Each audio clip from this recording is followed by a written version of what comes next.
Okay, GBA, we are live. We are recording. Phone lines are open. You are good to go. Thank you, Matt. Welcome you to the July 12th, 2022 Town of East Hampton Zoning Board of Appeals hearings. We have 4 hearings scheduled this evening, and we'll jump right into it. By the way, we have online with us, Vice Chair Ed Johan is at home. He'll be with us remote this evening. He's on the screen now. How are you, Ed? I'm fine. So let me read the first hearing into the record, and it is People's United Bank at 351 Montauk Highway, East Hampton, Suffolk Tax Map Number 300-189-01-2. Size and location is 76,148 square feet at 351 Montauk Highway, East Hampton. The description is to subdivide a single parcel into 2 properties, one of which would be non-conforming to lot area and lot width, and the other of which would be non-conforming to total lot coverage and lot line setbacks. The relief sought is 4 variances are required for this application. One variance of 9,170 square feet is required from 255-1110 of the town code to allow lot 2 to have a lot area of 30,830 square feet, where 40,000 square feet is required. One variance of 40 feet from 255-1110 of the town code is required to allow the lot width of lot 2 to be 120 feet where 160 feet is required. One variance of 9.7 feet is required from 255-1110 of the town code to allow the parking lot to be 5.3 feet from the side yard lot line where a 15-foot setback is required. One variance of 4,021 square feet from 255-1110 of the town code is required to allow lot 1 to have a total lot coverage of 22,148 square feet, where 18,127 square feet is the maximum allowable, and any other relief necessary. Zoning district is A residence zone X flood zone, and the secret class is type 2. Council, do we have proper affidavit of service and posting? We have an affidavit of service and posting reflecting that the public hearing notice was mailed on July 1, 2022, and that the posting was done on July 2nd, 2022, and the paperwork appears to be in order. Thank you. Tyler, this report is mine. So I visited the site. This site is on a corner lot, so you're going to see 2 postings. You're required to post on both streets. So this is the one on Montauk Highway, and you can see People's Bank behind it. Turning west, you can see looking down Montauk Highway. We all know this property. We drive it by it all the time. It's been there for years and years. Tyler? This is walking into the parking lot of the bank. This is the second posting on Spring Close. So this is the property looking at the neighbors to the north. This is a house in the distance. This is not the house in question this evening. This is a house 1 lot over, but you can see standing from the parking lot. Just want to show that. This is along the north side of the parking lot. This is the house that's in question that'll be part of the subdivision. You can see that in the distance. I think that's the last photo.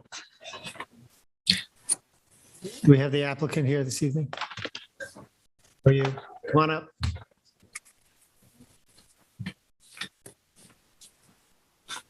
Hi, I'm Dan Weaver, applicant for 351 Panago. How are you, Dan? Good, how are you? Raise your right hand. Do you swear affirm to tell the truth, the whole truth, and nothing but the truth? I do. So the main purpose of this application is for the applicant to be able to split the 2 uses into on the property currently into 2 separate properties.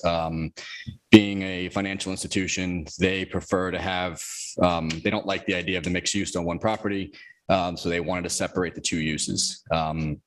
We're not looking for any development. We're just looking to basically separate what's there so that we have 1 residential lot and 1 limited business lot. Okay. There's a part of the light, what do you call it? limited business overlay goes into lot 2, the new lot 2. Is there any consideration of coveting or saying that that will not be a future or combined? And I know the planning board is also looking at this, but I think it's important for us as a zoning board to say, that it can never, maybe combine it into the residential. Sure. We discussed this with the planning board, and we were willing to grant a covenant that nothing that falls under limited business overlay district, could be built on lot 2.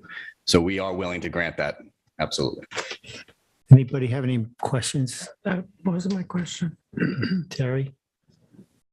Well, that would cover it, that there'd be no future. In other words, the limited commercial business. use. Yeah, so that the new Mhm. lot 2 will not have that limited residence in it. Now, so the question is, no, you can't go for a zone change because that'd be a town board. Right? So, okay.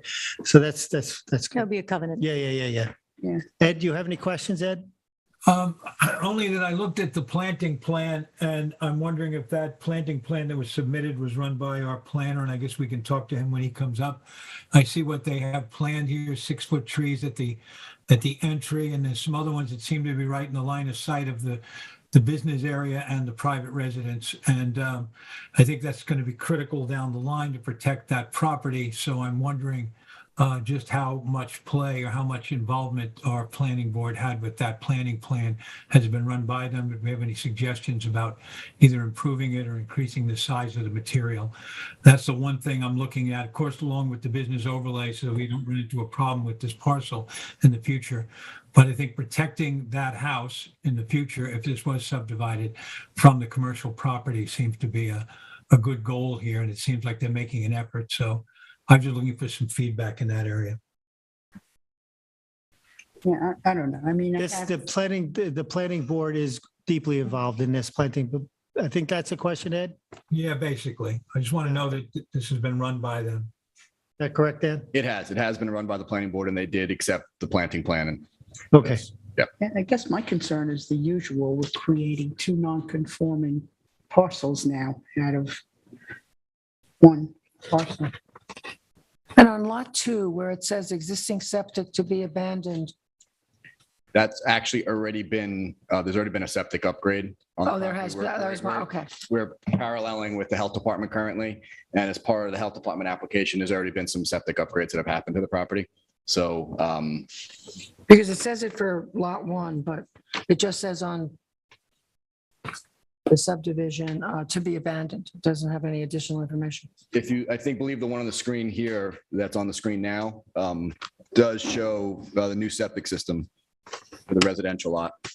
There was a septic system on the north side of the house that was moved to the south side. Okay. Thank you. In the description, it says there'll still be 2 non-conforming lots. And say that one will be 1 conforming parcel and 1 non-conforming. I mean, I think just to answer, follow up on Terry's question is, if we're creating 2 non-conforming lots, the reasoning for that you gave is because the present owner, I mean, this has always been there, this property, doesn't wants to separate the residents from the business. Is there anything unique about this that would allow us to see this in a way that is ready for us to grant it? I'm not sure I'm following. So what we're trying to do here, I guess, is that we have 2 existing uses, and we're trying to actually create more conformance by instead of having 2 non-conforming or 2 separate uses on one parcel, we're trying to separate them so that parcel 1 has the commercial use with the bank, parcel 2 has the residential use. And that's the main goal of the applicant here, is to separate it so that we don't have 2 uses on one parcel. So you're reducing nonconformity, but creating a by nonconformity. creating non-conforming lots, correct?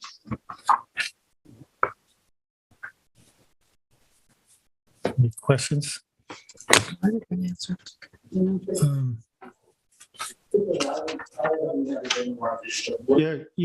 We'll get to the public comment in a minute. I'll call on you.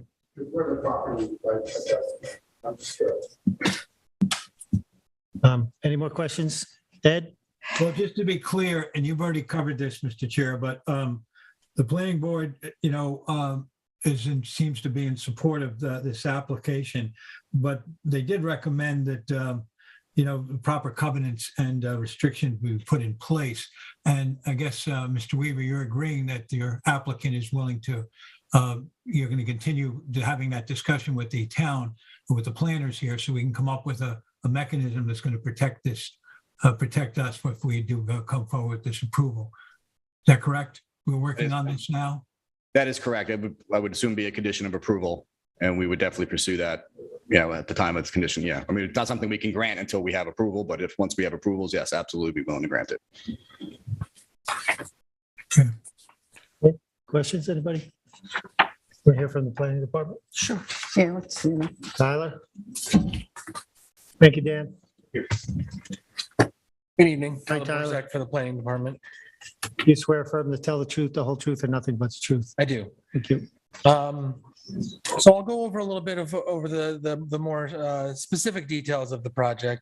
Application obviously requires variances in order to do the subdivision. Ultimately, the applications in front of the ZBA and the planning board are in order to divide one parcel into two in order to separate out the residential use and the commercial use, which are non-conforming uses within one another on the same parcel. This division removes the mixed use non-conformity of the existing parcel, while it creates additional non-conformities, which are the subject of this application. The 76,000 and change square foot parcel is proposed to be split into one conforming parcel, which is lot 1, the southern lot, which has the commercial use, which is 45,000 and a little over 45,000 square feet, and one non-conforming parcel, which is lot 2, the residential lot, which would be 30,830 square feet. 40,000 square feet is the minimum in this area. Lot 1, the southern lot, is designed to contain the entirety of the commercial bank and its associated structures, while the remainder of the lot area is proposed to be lot 2. Lot 1 requires 2 variances in order to be created. The first is a side yard lot line setback variance for the paved parking area to be 5.3 feet, and that's from what would be the now northern property line which they're creating. That's not changing. It's always been there, obviously. They're just putting a lot line too close to that structure. The second variance associated with lot 1 is a total lot coverage variance. Again, no additional improvements are proposed with this application, only that the existing improvements remain, which constitutes a total lot coverage of a little over 22,000 square feet, where a little over 18,000 square feet would be the maximum allowable on the newly created parcel. Similarly to lot 1, lot 2 also requires 2 variances. The first would be a lot area variance of 9,170 square feet. Given that the lot size was too small to be to split it in half.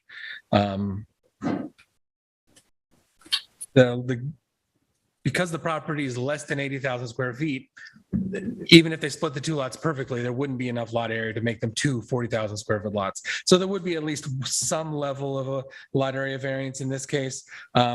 It's not a significant lot area variance, especially considering that there's the pre-existing nonconformity of the uses on the property. Additionally, the second variance for lot 2 is lot width variance with a lot width of 120 square feet at 120 feet at the building line. It doesn't meet the 160 feet, which is required in a residential zoning district.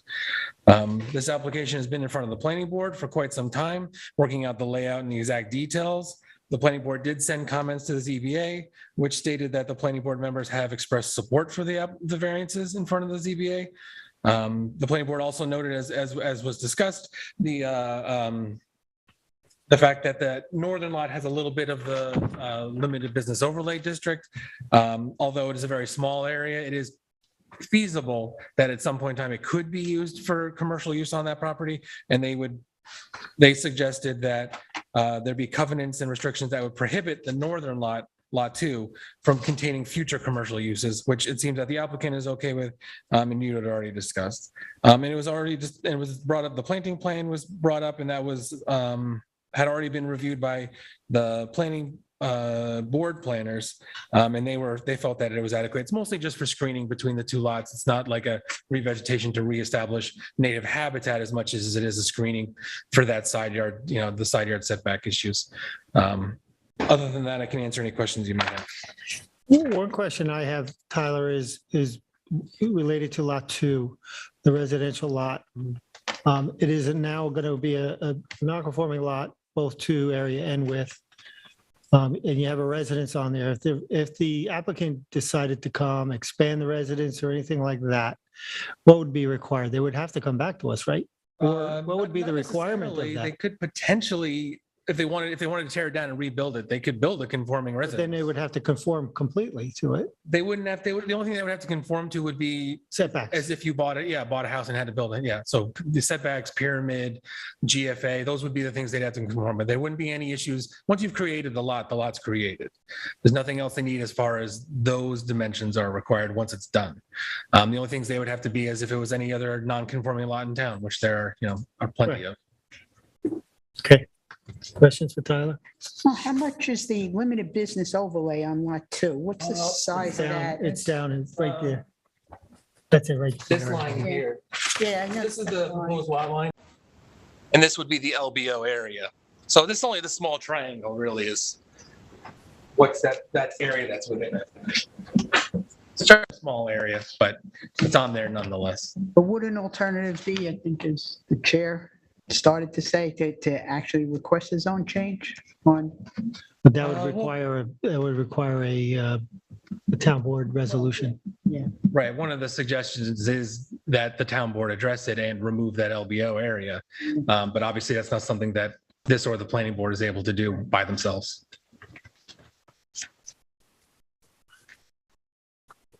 Ed, do you have any questions for Tyler? Wasn't able to visit the site. I'm just wondering, what's the condition of the lot immediately north of lot 2 here? I see how close this house is to lot 2. We're not in a position to ask to move it. I'm just wondering, future reference, is another residential structure just beyond this? It was in the photo, right? Yeah, let's pull up an aerial.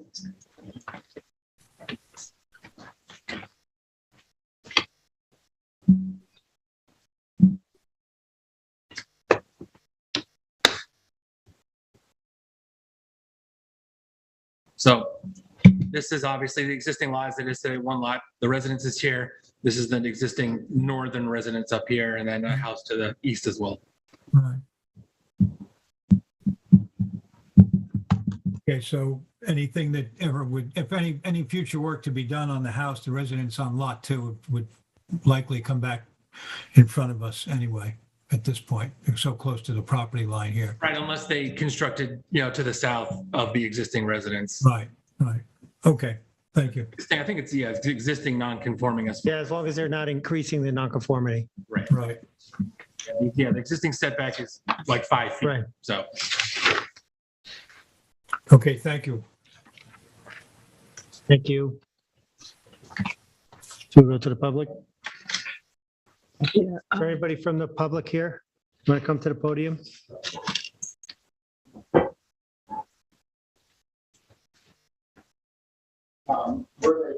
Wait, Speak in the mic. speaking of the microphone, he's going to ask you to identify Introduce yourself Yeah. and who you are, where. Weaver and Susan Curley, How are you? and we're the house to the north. north of 5 this. feet. And Want to swear him in? Address and Name and address. Douglas Weaver, 22 Spring Close Highway. Thank you. Are you a lawyer? No, Can you Do swear him you in? swear, or raise your right hand, do you swear firm to tell the truth, the whole truth, and nothing but the truth? I do. Thank you. So you guys all asked the right questions, and I just, there's some questions that we had about it, was that the existing house is pretty run down. It's on lot 2 there, and it's very close to the property line, as you can see. And so, though we're not adverse necessarily to them creating a residential sort of buffer, like I like the idea that, it can never be, like commercialized or whatever.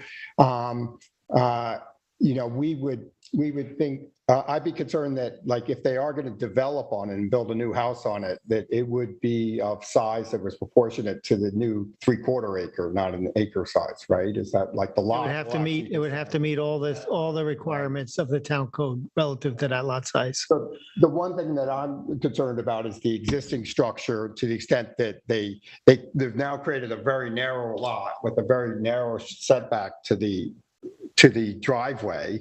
And that vegetation, we're talking about 5 feet, doesn't seem to be very substantial, protecting a residential whole neighborhood from, because there's nothing there now. Like we look out of our house and you can see the highway through the bank. And so that 5 feet, given that you have a narrow lot, it seems incredibly odd to do that. And so one of the questions I had was, if you ripped up some of that of the parking lot, don't you also increase the conformity of the existing bank? Isn't part of that calculation the coverage, the parking lot? So No, the couldn't you parking just lot take does- off 10 The feet of parking lot parking? does not encroach onto this lot. Yeah, but it encroaches on the setback. It encroaches on the setback. Right. So if you had a setback of 15 feet well, you'd be able to put a set of 2 hedges in there or trees. You'd be able to make a real vegetation barrier, for example. And also when you remove that amount of pavement, 10 feet roughly of pavement, do you not also reduce the volume of the nonconformity of the lot one? I mean, part of that calculation is the pavement, right? Is that pavement part of the coverage, Tyler? Yes, Yeah. absolutely. So there's a massive amount of parking there and stuff. So what I would think is that, given that you're creating this sort of small narrow residential lot there, why isn't this require the setback to be appropriate and provide a nice hedge there? And then now you actually could put a house that fits there, because it's already a narrow, I'm just concerned that this thing is just sort of cascading into, the only way you're going to block the bank from this new residential property is to put up a, stockade fence, something ugly, something narrow. 5 feet doesn't even, handle an evergreen, right? So that seems like an odd thing to me. The other thing that I'd be very concerned about is future use of the house. Like, can they add on to the house to the south?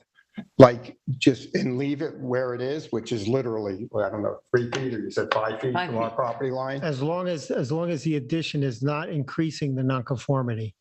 So in other words, they would You'd be have able to build come to back- the south. If they were going to encroach on further setbacks, they would have to either come back to us, or no, they'll probably not get it either. I would think that would be a difficult ask. So what I'm concerned about, again, the house that's there is pretty old, pretty run down. It hasn't been occupied for 3 years. 5 years, I'd Or say. 5 years. Do we get into going down the line? Do you get into situations where they leave the cornerstone and build a new home? We off can't, of it? it's not in our purview tonight. Right, to speculate about that, Yeah. and I get that idea. So I'm talking, if we're going to be talking about going back to the planning board and having covenants and such that says that, okay, you can't modify this house unless you tear it down and reposition it to the center and adhere to the setbacks. I don't think it seems like it's a large thing to do. I think we have to look at the application as is. Okay, but then the point is the application as is that Your points are well taken, though. I could not that I don't trust people, but I don't trust people. I could see that's how all I have to do is keep one brick on that, and everything else gets improved to the south. And so now you've got, and so what's the setback requirement on a property that size? 10, 15 feet or? Tyler? Setback for our principal residence would be 15 feet from the side yards. So yeah, they'd have to push it back. So they could take the entire house as it is and build it all the way 15 feet, another 100 feet to the south, and still be, and have something that goes from 5 feet from the north edge to 105 feet, away, and that could all be conforming, right? Other than the volume and other such. So that seems like an invitation to, that will happen. And so those are my main concerns are that existing house and how that gets developed going forward at some point, because I imagine the next step to the bank here will be to sell the property And then any assertions they make are sort of water under the bridge. Okay. And And the the other thing commercial is, use. and the other thing is the block. The fact that, the 5 feet, this doesn't seem to be an appropriate amount of buffer zone between the commercial property and a residential neighborhood. And the fact is that, okay, are you going to move that onto the new property? Well, they can't afford anything, right? Given the narrowness of the property. Okay, That's what thank you. you can see, actually, the little blue dots get very small. Thank you. I'd like to just stress the, Name, address, and get sworn in. She did swear in. You did swear in, groovy. Sorry, I have I a just theme wanted in to the middle stress of the the commercial use of that. I know you said that it wouldn't be, but a piece of it is, and there was some discussion about getting that actually removed. I don't know, that's a piece that's. Actually, there'll be a covenant on the land that can never be developed as a commercial piece of property. It's so small, they wouldn't be able to anyway. Right. But it's important to have that covenant in place. Thanks.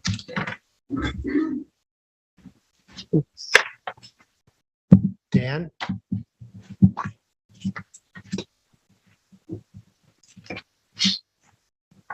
Any comments you have on the public comment? Sure. So as far as the parking and the 5-foot setback on that side, the problem would be if we were to remove asphalt, the parking spaces wouldn't fit anymore. So it doesn't really work to remove the asphalt very easily because they would not have enough space between the parking spaces.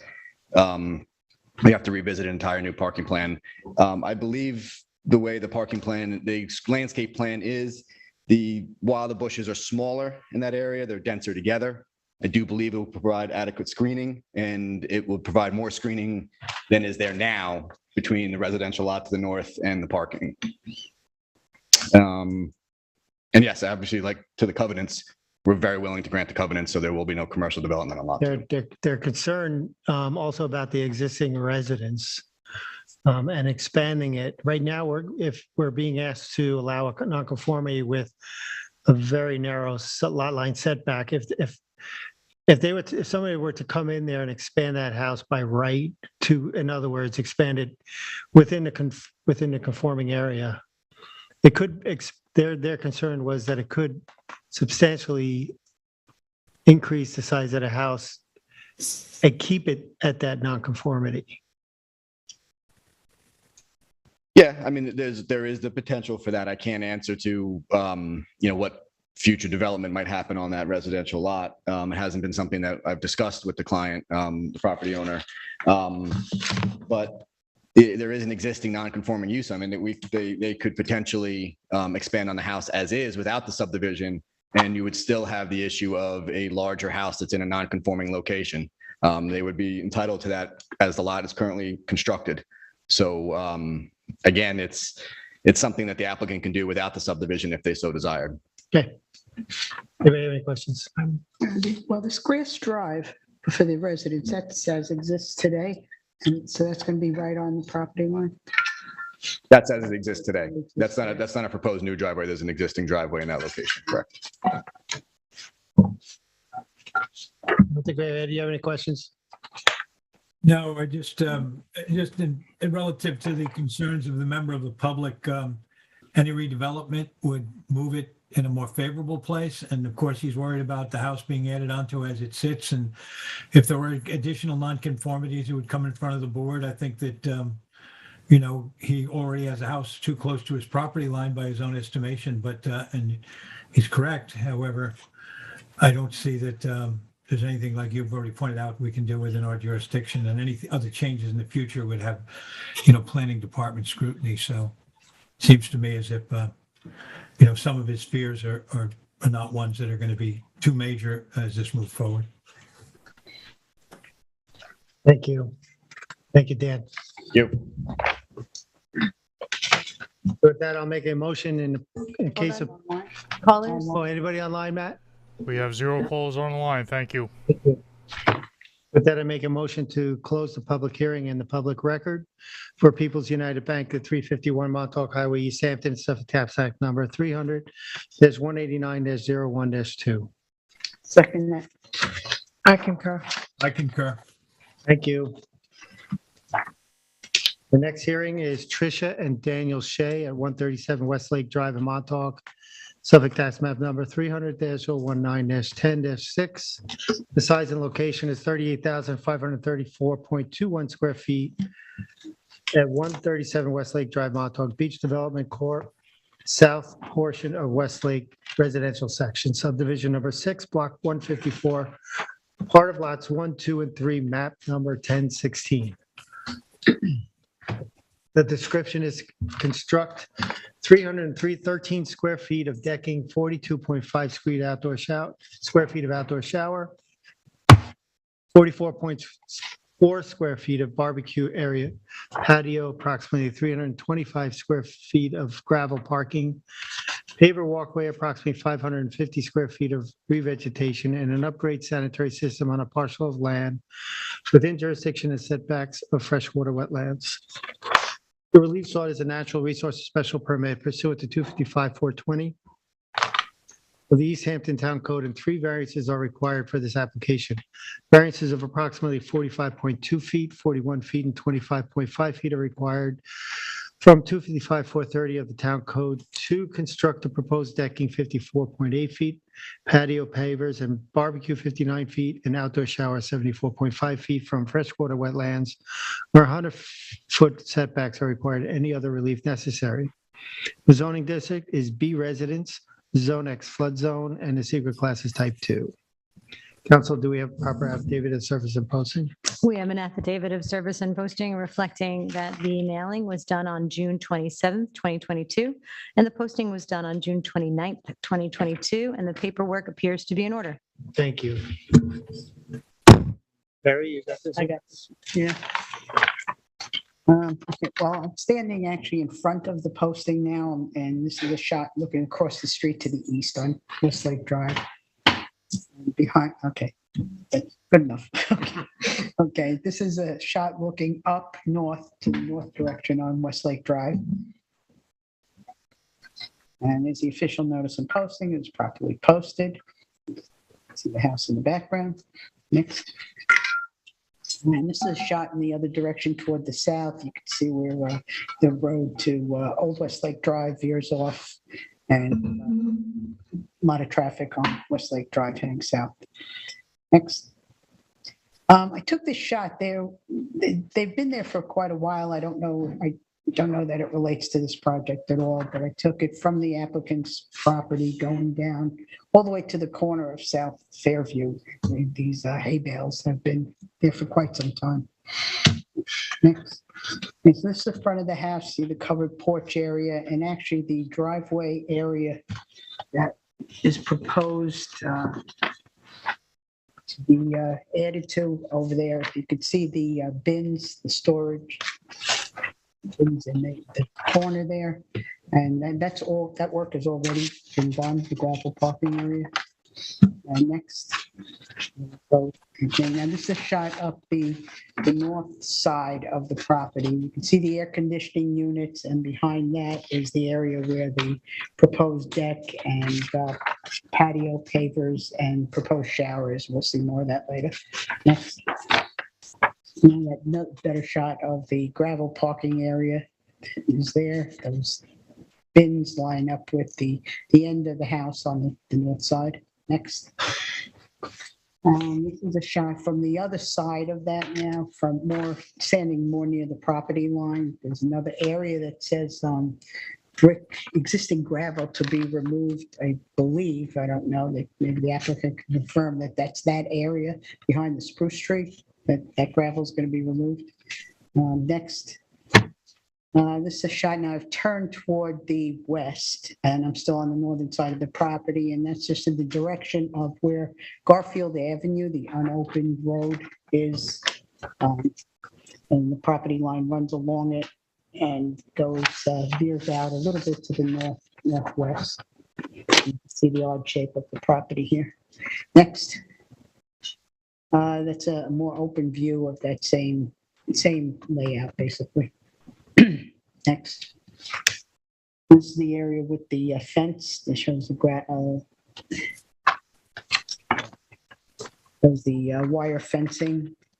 And, next. Now I'm in the back of the house, still on the north side. I'm going to go down to the south side of the property where the other things are proposed to be done. Next. And see the pit, the barbecue pit, not pit, barbecue at the end. Next. As roughly, this is the area where they're proposing the patio pavers and the barbecue and the deck coming off the steps back there. Next. And now just turned and faced west from that location, and this is the more of the property line and the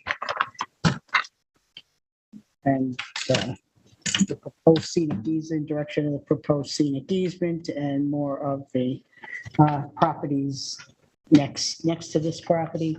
A lot of them are vacant in town and owned by town of East Hampton. Next. Now I'm standing on the south side and looking back to where the shower is proposed to the left of that air conditioning unit. There is a hose bib there, and that's the location proposed for the shower, and then the decking going around the back, and patio pavers beyond where that barbecue is, and that's where the variances are required.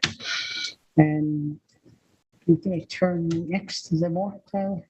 Yeah. So now I just turned in the southerly direction. Again, you just see all the shrubbery going to the end of the property. Next. That's a shot now looking just back at the street from that same location. There's a large area here.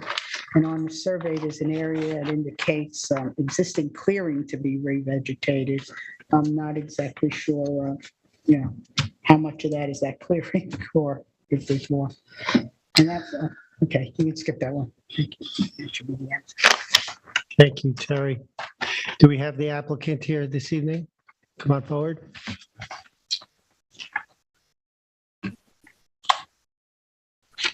State your name and address. Good evening, Daniel Koplowitz, 20 Upper Firestone Road, Montauk.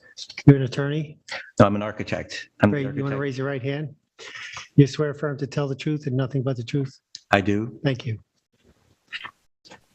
I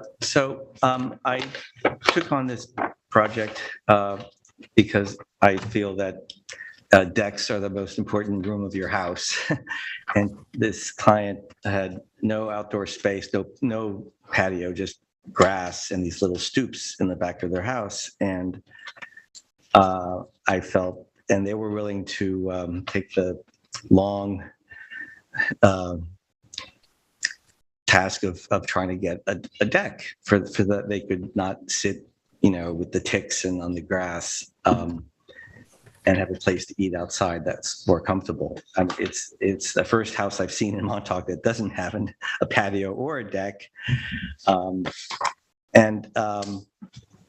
thought this modest sized deck, very close to grade, and would be a nice benefit to the not only to the client but for the use of the house in Montauk.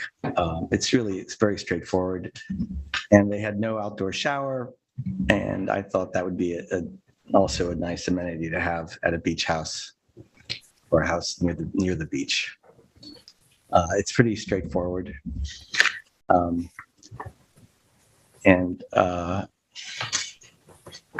I think it's a modest infraction, and it in some ways protects it confines the use of the backyard to being on a deck as opposed to being on the grass. And you're offering up some mitigation on this. Well, we're also offering an easement in the rear. Mhm. And we're taking away this whole area of gravel, which I don't know how that got there. That was been there for a long time around this sort of pine tree that should be revegetated, and then just extending the little parking space in front of the existing stoop a little further. Now there's gravel there now, but they don't park on that. it's not, for some reason, the curb is such. It was, that gravel was there before trying to petition to make it part of the driveway. But- Is the, You're going to be changing that to different gravel or? Well, no, the gravel around the huge area of gravel around that huge pine tree is Well, going to get revegetated. It's Right. It's going to be revegetated. It's not going to be replaced with more Spruce tree. gravel. Yeah. They don't like that. When they got the house, that was there before they bought it. And it may be low maintenance, but it's not. It's inappropriate. Okay, but the gravel that's there now, that's not the ultimate gravel that's going to be there as part of the driveway? The gravel that they have in front of In front of the I haven't front entrance? I haven't thought about what kind of gravel. I would think they'd want to make the gravel match the existing gravel on the Yeah, it's a little different. on the existing driveway.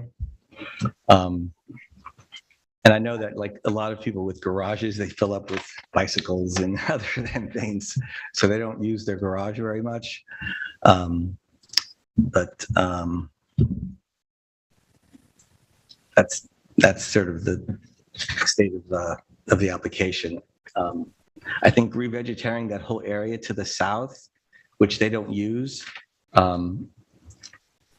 is also part of the application. It may have grown in on its own and during the time frame that this application has been in review.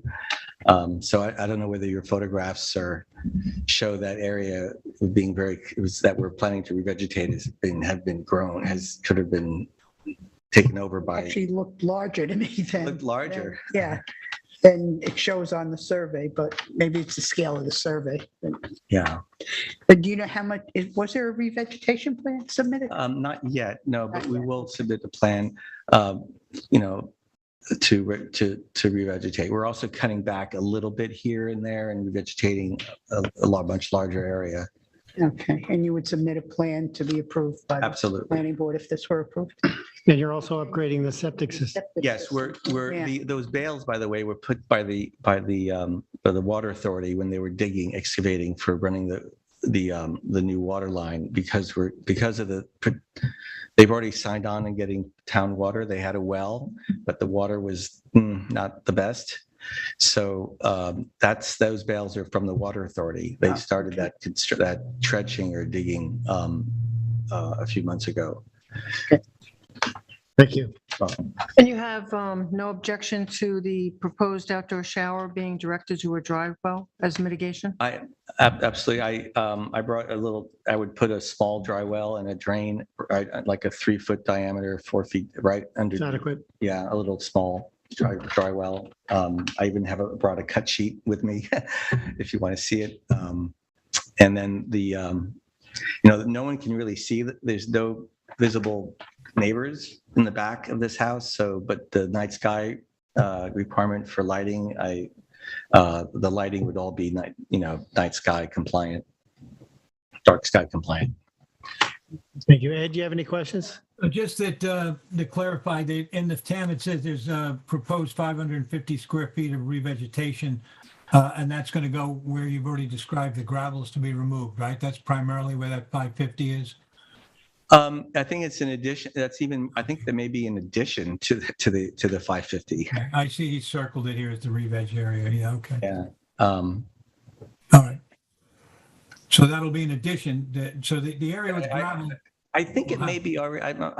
I'm not sure whether the calculation of taking that gravel away was in the calculation for the revegetation, but it should be. It will be. And I'll check the calculations, but I'm pretty sure that we're not going to just let it be dirt. And we will revegetate it. There is that tree there is very tall, evergreen. It looks sort of like a giant Christmas tree. That will stay. Thank you. All right, maybe, yeah. Maybe Tyler can explain the Tyler? vegetation. It just looks odd to me. Thank you. We'll let the planning department come up. Okay, I do have a 3D model movie of the deck, if you want to see it. I don't know if it's worth looking at, but I think we got the gist of it. you got to okay. Thank you. So you want to submit that? Would you want to just? Do you want to submit it? Go ahead, Tyler. Good evening, Tyler Borsak for the Planning Department again. So just to give some background information, the project before the board is to construct decking, a small patio with barbecue, paver walkways, a driveway extension, and an upgraded sanitary system. The project is also proposing to revegetate a portion of the southern side of the existing clearing limits, and a scenic easement over the wetlands, and a small buffer along the western side of the property. These wetlands within jurisdiction are extensive. They extend well beyond town-owned property. They're all connected in the southern end of Lake Montauk. So any construction on this property would have impact well beyond the limits of this property. That being said, the project is very, very minimal. It's a small request for decking and patio space of the rear existing residence. This parcel was originally improved based on a 2001 ZBA application, which granted the residences and associated structures and has remained relatively unchanged since that time. While the requested variances are substantial, there are limited options available on the property in order to do construction of additional space, being so constrained. Any new construction should be closely scrutinized, but again, this is a fairly minor project that's being proposed. The applicants appear to be requesting the minimal amount in order to achieve the additional outdoor space utilization of the property in a previously cleared area, and are including several mitigation measures in order to help offset the proposed construction. The decking and patio are connected to the front driveway through a small paver walkway. The outdoor shower is located in the southwestern corner of the residence, which, as you mentioned, we suggested a dry well, and it seems the applicants are amenable to that. And finally, the proposed driveway extension is a fairly minor change to the existing small driveway located over the existing sanitary, which is to be abandoned or removed. As mitigation, the applicants are proposing to upgrade their existing sanitary to a low nitrogen IA sanitary system in a similar location to the existing, to establish a scenic easement over the wetlands and a small buffer along the western side of the property, and also to revegetate approximately 550 square feet of vegetation at the southern side of the existing clearing envelope. These mitigation measures appear to be adequate to help make up for the additional impervious surfaces proposed. And these mitigation measures will help to preserve the wetlands and a buffer in perpetuity, establish additional vegetation buffer to help reduce runoff, and will also help to reduce impacts from the sanitary system. Other than that, I can answer any questions you might have. I know the question of the revegetation plan was brought up. Should be fairly easy in this area to come up with a reasonable revegetation plan. I don't foresee any issues. Can you identify the location? 550 feet doesn't sound like a lot. It's the hashed area on the south side, so it'd be. It's that odd shape. Yeah, right. Okay. But the rest of that is not vegetated either, going down to the property line.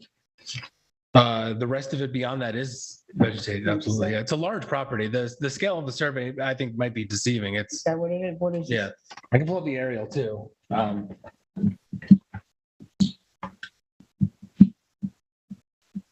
This is a 2022 aerial image. So you can see the existing clearing So as of that this year. clearing is that odd shape. So the reveg would be down in this corner of the existing clearing.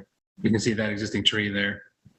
The sanitary would be over here, decking back here. Again, very, very tight envelope. When you're on the property, I think it looks like there's more. I think that's just because the property is so much in order to build anything. Now that aerial line that you're showing, that's not the property line. It's not 100% accurate. Yeah. Yeah, okay. It's close, but yeah, some places are better than others. This one's not terribly close. Okay, Thank you. thank you. Ed, do you have any questions for Tyler? I'm good with this, Mr. Chair. Thank you. With that, I think we can, anybody in the public who I'd like to address? Matt, anybody online? You have 0 callers. Thank you. Thank you. Terry, you want to close? Sure. And for the application of Tricia and Daniel Shea at 137 Westlake Drive in Montauk, tax map 300-019-10-6. Make a motion to close the public hearing and the public record. I'll second that. I concur. I concur as well. Thank you.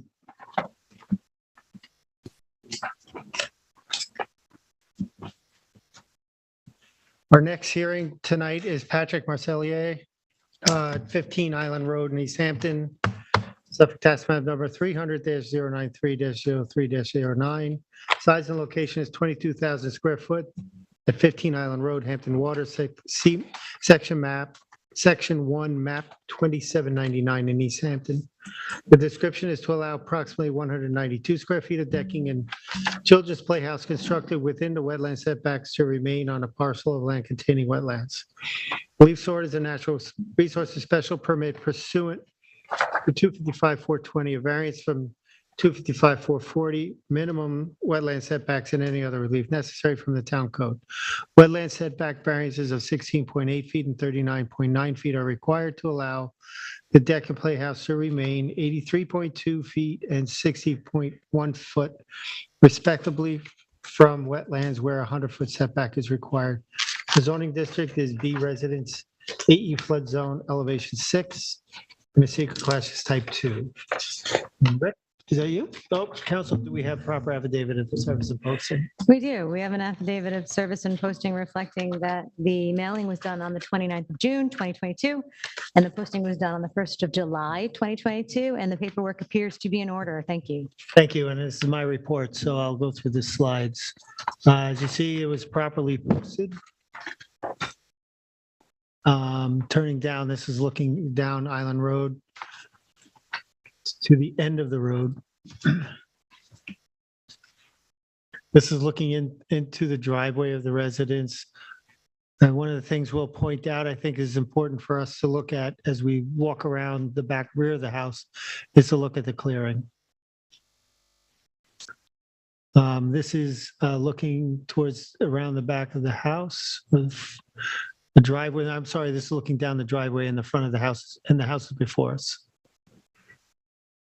This is the rear of the house.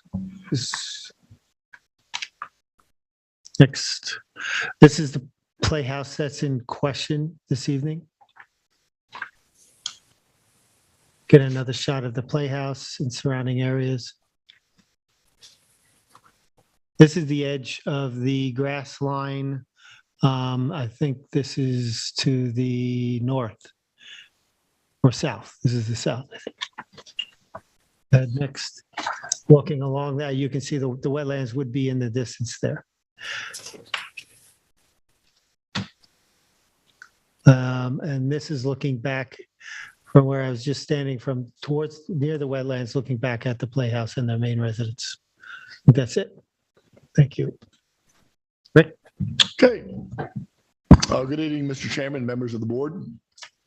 Richard Whalen Fowler PLLC, representing the applicant, who is Marie DeMarchelier. I just do have a handout I'd like to distribute to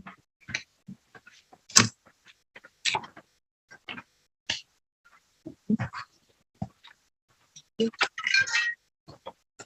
Thank you.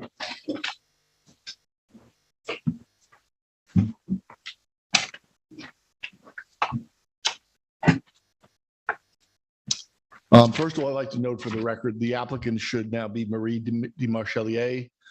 I'm sad to inform you, but her husband passed away earlier this year. So it's now in Marie's name. The handout is just very simple. Two things. We got a revegetation plan today from Grimes Landscape Design. I figured we might as well submit it. This isn't necessarily this isn't our formal submission. We'll give you full-size plans. But since we had it, I figured we give a copy to Brian. He may have some comments. You may have some comments on it. But we understand you don't have enough time tonight to be reviewing it. But if you see anything, you can let us know about it. And the other thing is I just wanted to show the sequence of events concerning the decking. There was a certain amount of decking around the property in 2004. That's shown on the last page here, before 2005. That's what the decking looked at that time.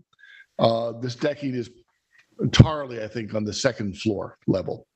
Then in 2005, the Zoning Board of Appeals, you approved small additions to the decking, relatively small additions to the decking. That's shown in 2005, but You have to compare, you have to look at the earlier plan to see what was already there. So they didn't really add very much in 2005. And so when they added the decking that was approved in 2005, apparently they were intending to move the stairway. It's not very obvious on the plans, but the stairway on the, I guess that's the northwest corner, western side of the house, was to be shifted slightly. Well, if you visit the property or if you see the aerial, if you see photographs, there's a large tree there. So they couldn't shift the stairway so as to allow a passage around without cutting the tree down. They didn't want to do that. So that was a reason why they reoriented the stairs and gave themselves additional decking. So on the front page of what I showed you in pink or purple, whatever, that's what we believe is the only decking that's actually new and needs your approval. And we compute that. Now, I didn't compute the area of the stairs, but the decking itself, the decking that we really seek approval for is 112.5 square feet. I also note the survey, just for the record, the survey before you has a 41 inch equals 40 scale. That is not correct. It should be 1 inch equals 30. So I don't think it's a very complicated application. The decking is second floor decking. I've explained how it came to be. It's about 1.5 feet closer, I think, than the variance that was granted by the zoning board in 2005. Obviously, we'd like to keep that decking. The other structure on the property is the children's playhouse. That is basically a temporary structure. It's set on concrete block. The applicant has 3 grandchildren. Their ages 3, and then 2 of them are 4 years old. So they're very young. The playhouse is situated so that from the second floor, the windows facing to the west side of the property, you can see the kids. If you move the playhouse closer, it comes out of the line of sight. They want to be able to see the children out there in the playhouse. They want to see them from inside the house. So the other issue on the property, as you know, is that it is overcleared. Consequently, we have provided a revegetation plan, as I said, not expecting you to, whatever comments you're able to provide in the revegetation plan, we appreciate. But our intention is to revegetate the property to be back to what its pre-existing clearing allowance was.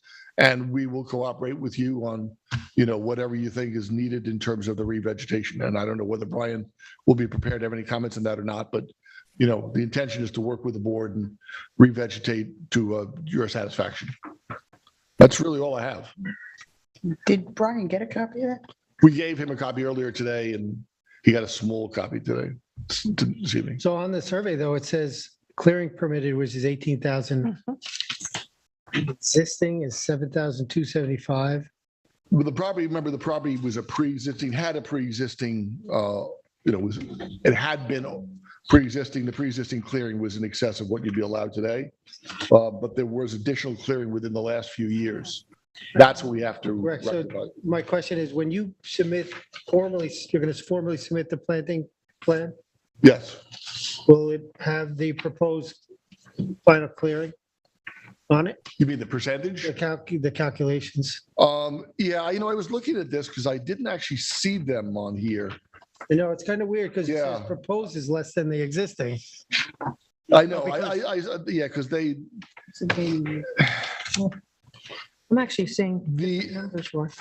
Well, I'm on the the, existing was what the applicant, what survey are you? I'm looking I at. have a clearing of allowed 10,000 and existing 20,000. Yeah, that's what I have. Revised July Survey. 2nd, 2021, Well, I have survey dated received. I'm looking at August 2nd. 11/20/21. April 15, 2022 is the survey. I believe the pre-existing clearing was around 16,000 square feet. That's the situation. They had around 16,000 square feet of clearing.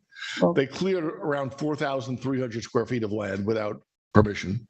So to bring us back to legally pre-existing clearing, we have to revegetate around 4,300 square feet. Well, the survey's wrong. So what survey are we looking at, Rick? Let's see if those calculations are shown on the survey. The survey that I have, May Just see what 3rd, one he's talking about. 2022. April Shows it at 15, 2022. 20,000. And Calculations are the same on both surveys. yeah, so, all right. The allowed clearing, if this was a vacant lot, would be 10,000 square feet. Right. The applicant had approximately 16,000 square feet before they were cleared. The existing clearing as over cleared is 20,570 square feet. Our pre-existing, what you're not showing, what's not being shown here, and I think it's in the planning department technical analysis map, but the clearing that we had before this Right. was around 16,000 square feet. So we have to Additional get back clearing. to 16,000 square feet of clearing. 20,000. Okay. Now I understand. One question that Tam brings up is the adjoining lot, and I know that's outside this application, but there appears to be, have been a wetland that's been filled in. Yep. How do we address that? Well, we can't address it in this application. It's not part of this application. We are aware of it. You know, we don't dispute the facts as presented by the planning department. It's something we will have to address. I don't know, you know, we're not doing it tonight, but yes, we do know that there appears to be a clearing violation and that there was a wetland that existed on the property that is not there anymore. I will say, by the way, just in the defense of the applicant, that happened in connection with tearing down a house, which is no longer on the property. So I guess when they tore down the house and they did the restoration, it's now a vacant lot, they restored the wetlands into the wetlands. Okay.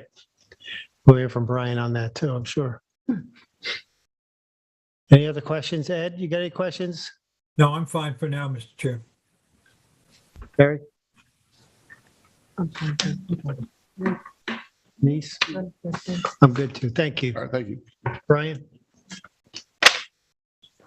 Mr. Chairman, board members, Brian Frank, Chief Environmental Analyst for the Town of East Hampton. Do you swear firm to tell the truth, the whole truth, and nothing but the truth? I do. Thank you, Brian. So I have the 2022 aerial up on the up on the screen now that we're sharing. That shows all three of the properties or three of the properties that the Marchelier family owns. We're discussing the northeasterly most one. That's the application that has an application for decking and a playhouse. And you know, to be clear, we're talking about some pretty minor structures, not numerically huge variances. And the planning department doesn't have any objection to the granting of their variances. It's up to the board to evaluate whether the variance for the playhouse is the minimum necessary. There's obviously more conforming locations available for it. But really, the issue on all three of these properties is the extent of clearing. And if you know this area, and I know Rick has, personal experience and he has personal experience with every area in East Hampton, but we're talking about the head of 3 Mile Harbor. We're at the southern end of 3 Mile Harbor. We're talking about the area that's farthest from the inlet. It gets the least amount of flushing. It has the highest residential density along its shoreline and on both its eastern and western shoreline. It has an extremely high hydraulic head. There is a lot of groundwater that moves through this area. That's why Springy Banks is named Springy Banks.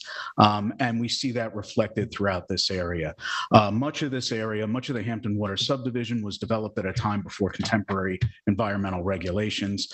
Almost all harbors, every harbor that I know of, has at its headwaters freshwater wetlands that eventually become tidal, and 3 Mile is no exception to that. There are areas in the head of harbor that have extensive freshwater wetlands. You see that in the Kathy Lester Preserve and countless of other areas that I could rattle off from Tambar Creek around both sides here. When Hampton Water was developed, a lot of the soils that you see on the soil map here are filled land with dredged material. The shoreline was manipulated and dredged spoils were put on the upland, and that's reflected in the soil survey.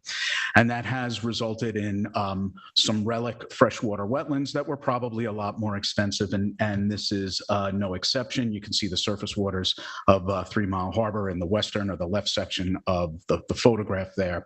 And this both Island Road and South Pond Road do have areas of freshwater wetlands, as you'll find from here up to, mostly concentrated along the shoreline. And these wetlands are very important. As I mentioned, the head of harbor is farthest from the inlet. It is a stressed water body. It's where the poorest water quality is, the most limited tidal flushing, the highest number of sanitary systems. And we know what the importance of wetlands are. That's why we're here. That's why this application needs relief from this board for some minor structures. But all wetlands are reliant to one degree or another on intact upland habitat around it to provide those ecosystem services that are valued. So in order for these wetlands to do what we protect them for with regard to flood control, habitat provision, and the attenuation of pollution, you need intact habitat around it. And I'll show you how the properties have changed over the years. The extent of clearing on these three properties has become very extensive. I think that was really evident in Chair Delene's site photos. The property is a lot more clear than what the aerial indicates. You do have some nice canopy trees, but you have no understory, you have no ground cover, you have extensive lawn. You really have a diminished natural area, and there's an impact from that. It almost seems surreal to be talking about a 20-foot variance for a deck or a children's playhouse and ignoring the elephant in the room. And I recognize that the zoning board may have limited jurisdiction. I would kind of debate that. The applicant clearly has control over all three of these properties, is aware of the violation and isn't contesting them. I remember this wetland when it was intact here, and it is a little bit concerning that it's like, well, we'll deal with it at another time. I recognize that maybe the timing of this hearing coincides with some personal circumstances for the applicant that they didn't foresee, and I'm sorry for that. But this really is something that should be addressed in a timely manner, and that's what's important here. I have taken a look at the revegetation plan. With respect, it is far from what's appropriate from this area. I do want to remind the board what revegetation is intended to do. It's intended to naturalize, to emulate or mimic a nearby natural habitat. And we don't have any nearby natural habitats that consist of big fern meadows or big areas of irises and upland areas. And really there should be a better attempt to replace what was lost. What was submitted is a very nice and very charming native landscaping plan, but it's not a revegetation plan. Beyond that, I'll make myself available for any questions. I should point out this application. This property received variances from the board back in 2005 to create a certain amount of decking. That's where the extent of clearing was documented at a little over 16,000. And no clearing was proposed or authorized in that application. The wetland that was filled was on the survey at that time as well. And again, if you're interested, I could actually, you have it in your file. I don't need to belabor the point. You have kind of a run of the aerials. In 2001, this property was improved with a single family residence that was since demolished, and all three properties on it had a lot more vegetation on it, intact vegetation than they do now. And the applicants have an opportunity to correct that now, and I emphatically encourage them to do so. Thank you. Anybody have any questions for Brian? I'm good, thank you. Ed? Yeah, Brian, in the TAM, it says that, they're going to be required to have 4,330 square feet to take it back to the 16,240 square feet that was, at this pre-existing time in 2005. Although we see here that allowed on this site is 10,000 feet. Are we not in a position to ask for them to do more revegetation than merely the 4,000 feet? Well, that might be a more complicated question. May not be a nexus between greater revegetation and such small relief for this project. But when you look at the totality of what has transpired on all three of these contiguous properties that the applicant controls, I think that's a reasonable question. I don't know that I can answer it now, though. Well, we are being asked to grant an NRSP. And a So we're variance. looking at the entirety of the parcel at this point.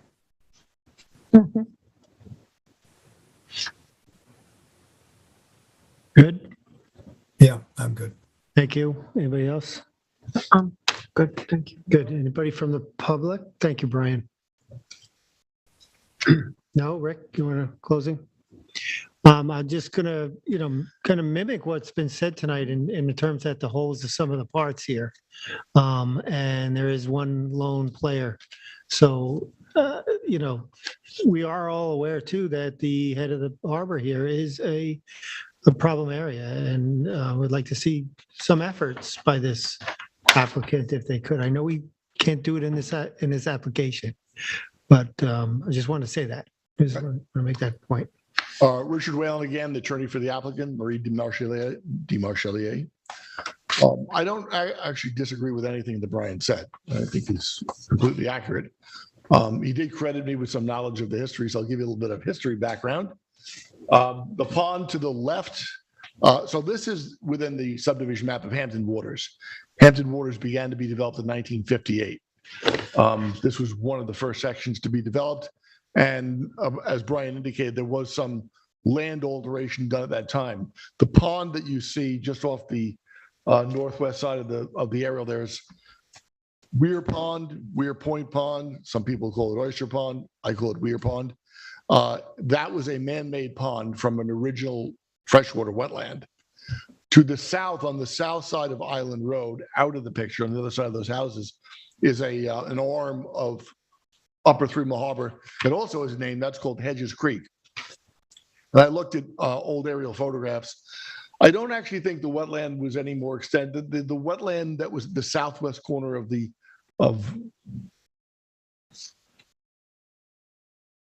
lot, the western lot, that was probably connected to Hedges Creek. And then when the subdivision was developed and Island Road was put through here, that wetland was cut off. So, but there was evidently the record seems to indicate there was a wetland there. It was probably just as small as that isolated area that was flagged back in 2005. We understand what the issue is, and the applicant, the client knows that the property's been overcleared. The question is how to deal with it. First of all, to address member Johan's question, no, I don't think the board can ask for more revegetation than the property was legally entitled to before the additional clearing occurred. Now, whether the applicant wanted to, we have 3 contiguous lots. I don't know exactly whose names they are in. The applicant, broadly speaking, does control them all. It may be that we would choose to revegetate more on one lot if we had additional clearing on another, and we'd have to come back to you potentially for, relief to do that. But I doubt that we want to do more of the revegetation on the subject property because that's already got a house on it. So all I would say is this: we're committed to revegetating on this property. I understand. I fully understand Brian's comments because I read what the memo said earlier about what you were looking for in terms of reveg. So we will probably have to submit to you, a revised plan, and I guess we'll have to talk about how to do that. On the other 2 lots, all I just say is I think we should engage with the planning department, and we're going to, push the client to deal with this in an expeditious manner. And it's really all I can say. Those 2 lots, though, are right now they're not part of this application. So I guess the one thing I would want to discuss with you is how do you want to address, you have a revegetation plan, planning department is not satisfied with it. You probably aren't either, therefore.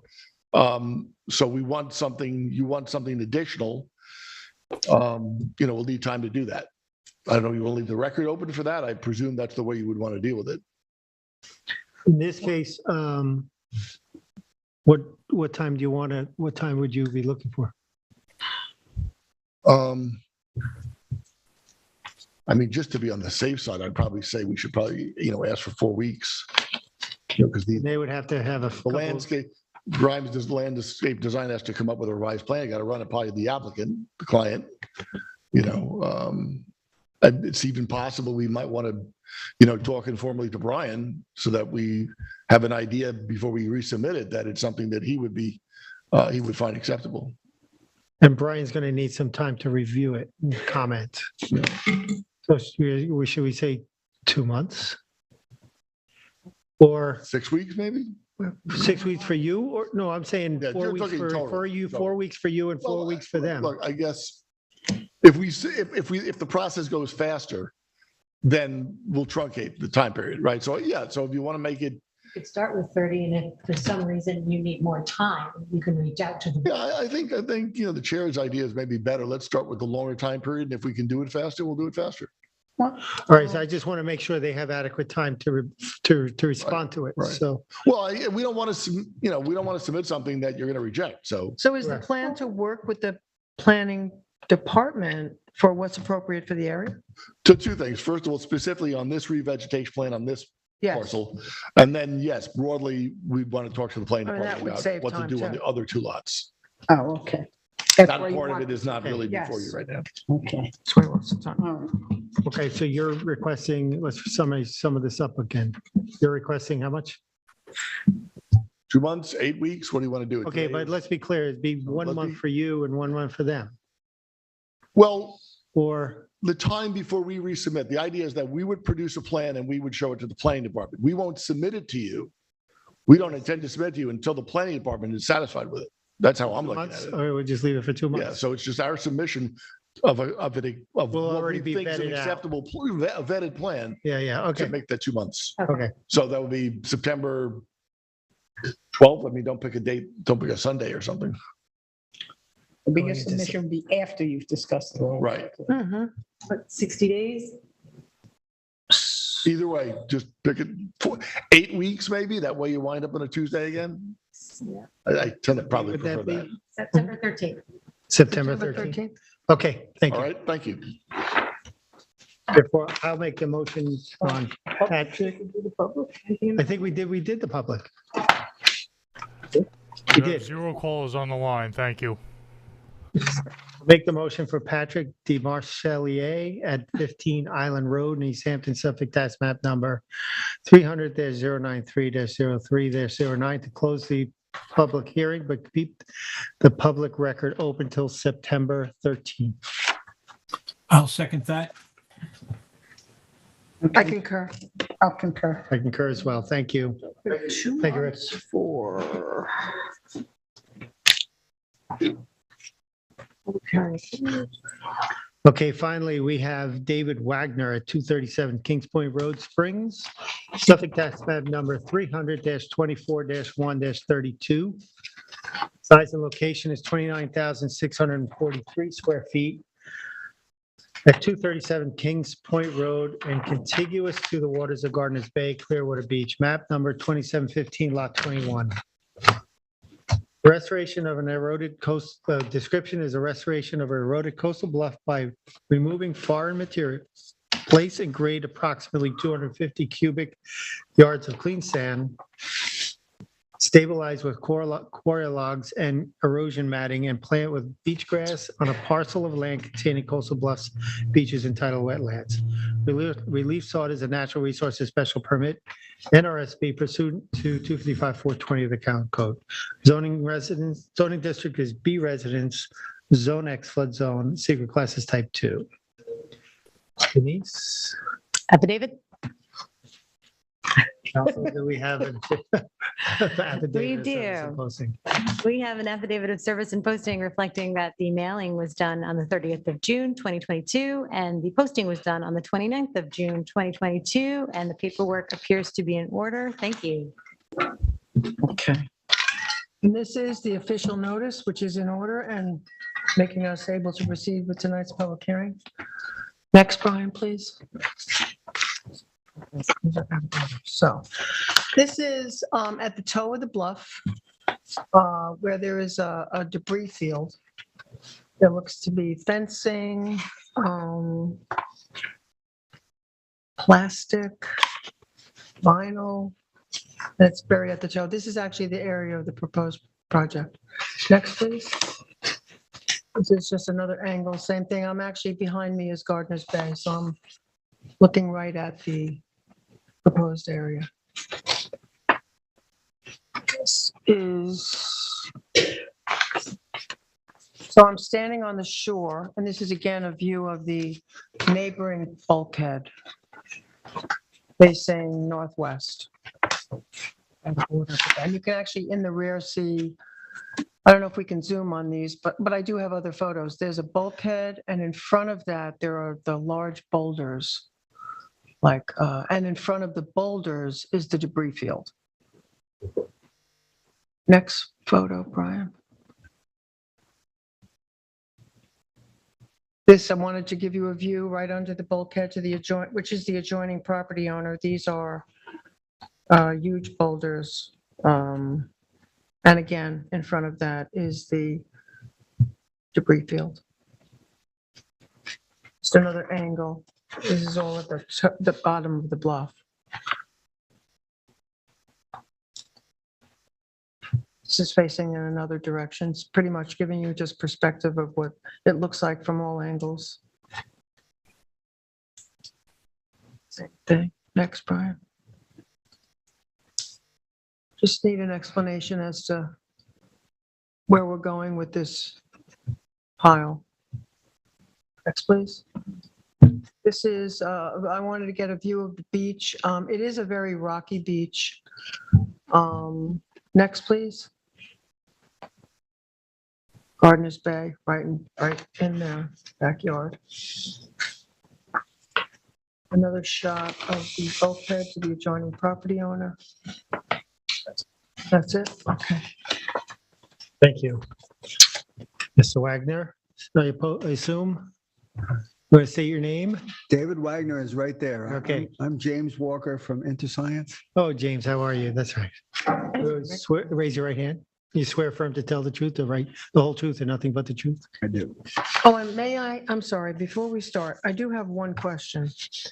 I just want to know, I want confirmation that the coastal protection plan we're looking at, that was prepared by Drew Bennett, data received 2/2/22 has not changed, because this was a part of the 2015 application. I just want to make sure we're looking at the same plan. You're looking at the same plan. So there's no revisions to this? Not yet. When I first was approached with this project, David Wagner is somebody I know from Clearwater Beach. I did all the permits for Clearwater Beach and more recently Lionhead. And I'm familiar with this project and this property. And I'm familiar with the plans that Drew Bennett drew up and all the background information I'm aware of. So I was asked to clean up the mess, which is not unusual for somebody at my office to be asked to clean up past differences of opinion and things that need to be addressed. So Mr. Wagner came in, he brought me all of his files, showed me all the photos and all the documentation over the years. What I told them is we need to submit a plan back to the Zoning Board of Appeals and approach things one step at a time. As soon as I submitted it, Brian Frank was kind enough to call my office and talk to me about past interaction on the property and how to rectify it. One of the things he asked for was some documentation on how much of the rocks would be removed at the time that the property was cleaned up. During the process of reviewing it, which we have the review document from the planning department, and we've talked to Brian over the course of the processing of this application, David Wagner asked to remove the rocks and get the old building permit closed. I think that's the appropriate statement. So we were starting to gear up to find a contractor to pull the rocks out of the sand. And then we got scheduled for this public hearing. So things kind of crossed a little bit, but Steve Payne was available and went to the site and pulled out the offending rocks at the front of the bluff restoration. Board should be aware that the top of the bluff restoration is in great shape. It's very lush beach grass. And the contractor did remove a lot of the offending boulders and cobble. The pile of snow fence should go to the dump. I don't know if it did or not, but this is a process where we're trying to address the old building permit and close it so the property is unfettered in terms of building permit complications, while also addressing the board, Brian's comments, pulling the rocks out, restoring this 250 cubic yards of sand that is being stored at Clearwater Beach and planting it to beach grass. One of the things that the board may be interested in is Brian's review document seems to be ambivalent about biologs. In my opinion, we have done many bluff restorations all over the place. And the most vulnerable part of any bluff restoration is the toe. And although Drew Bennett's plans may not be perfect, they are functional. And I would suggest that 3 biologs at the bottom of the bluff to act as a toe is a good idea. Biologs or coconut fiber, they do not cause problems. If they're staked properly, they don't float away. If they do become dislodged, they can be retied down. There's a trick to it. Use ash stakes, preferably 6 feet long, 2x2s. You cut a notch in it, you drive them in the ground, and you crisscross and tie them with twine. It's not very exciting. It's very easy to do, and some contractors get it, and other contractors have to go out in a boat and retrieve the biologs that floated away. But the biologs do a nice function. It prevents the property owner from having to come back every time there's a northeaster and put sand at the toe to keep the toe from moving back and eroding worse. Sand sits like this. When it's cut by a storm, it tries to reclaim its shape and drops back down to a 1-on-2 slope. Natural repose of sand is 1-on-2. So it's common sense to try to use biologs at the bottom of this bluff when it's restored. The sand, the beach grass, all seem to be good ideas. On the other hand, coconut fiber matting is terrible. It doesn't work on bluffs, and it's a hindrance to the growth of the beach grass, and I would suggest that that part be not approved. Just a matter of practical experience doing tons of these projects. All it does is flap around and cause problems. So you're just recommending fill, no matting? And But then we also got to look at then the time of the year, because we're entering a time of the year where it's getting difficult for that grass to. 2 times a year to plant beach grass. The first one is April 1st. That's the ideal situation. On the other hand, for a person that's had an open bluff now with the stones removed, it would be ideal to gain approval from the Zoning Board of Appeals and do the work right after Labor Day, when nobody's on the beach, when it's not going to bother anybody. It's a job with a bobcat, a little piece of equipment, put sand back in place, shape the sand, and plant it to beach grass immediately thereafter. It will grow quite a bit. Replacing beach grass is a modest expense. Usually it's 50 cents a square foot. You plant it as thick as you can, you get it to grow. But getting it to grow in the fall is very manageable. Getting it to grow next April is, maybe it'll take me that long to get all the permits in place. I don't really know. But ideally, this bluff would not be left open. It's a bad idea. Put some biologs down there, stake them to the ground with ash stakes, twine in between, crisscross to hold the biologs in place. Put sand in there and plant it to beach grass. That's the proper way to do I mean, it. the bottom line here is this application, in my opinion, should have gone administratively as a standard bluff, and Brian will talk to that. So, it's kind of concerning to me that we're here, and it might be because of the refusal to remove some of these boulders and stuff over time. But In that regard, the bulk of the rocks are gone. They've been removed. Yeah, we have a pile of snow fence in the middle of the property that looks ugly, and that makes Well, it doesn't just look ugly. What is the plan to have that removed? goes to the dump When? soon as you say. David Wagner's right here. He could answer that question more specifically, but I would say the snow fence is the easy problem to solve. It would be ideal to get, as the other issues are resolved, to get the sand in there, put the biologs in place, stake them to the ground, plant the beach grass. Plant the beach grass right after Labor Day. We don't plant beach grass in July. We don't plant beach grass in August. Generally, it's not available. But even if you do it, it's going to brown out. It's a bad idea. We've tried it in situations where the erosion was chronic, and sometimes you get 50% of it to live.